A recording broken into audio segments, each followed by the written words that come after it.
Dans ce cimetière de Clichy-sous-Bois, le 27 octobre 2005, deux adolescents poursuivis par la police se réfugient dans un transformateur tout proche. Ils y meurent électrocutés. Zied avait 17 ans, Bouna 15, c'étaient des amis de Fariz. Tout Clichy-sous-Bois, Montfermeil, et même tout le 93 ou même toute la France n'a toujours pas oublié cette histoire. Et nous, ce qu'on demande, c'est que justice soit faite. Les proches de Zied et Bouna ont remporté une première bataille vendredi avec le renvoi en correctionnel des deux policiers mis en examen pour non-assistance à personne en danger. Ils auront dû attendre 5 ans après le drame. Un drame qui avait déclenché 3 semaines d'émeutes dans les banlieues. L'histoire pourrait-elle se répéter? Le maire de Clichy-sous-Bois ne l'exclut pas.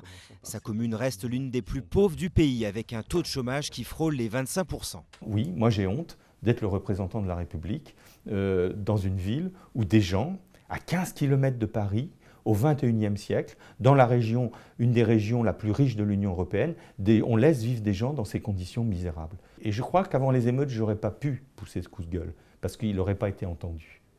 Le maire plaide pour un tramway ou un RER afin de désenclaver la ville. Clichy a déjà obtenu l'ouverture d'un commissariat promis après les émeutes.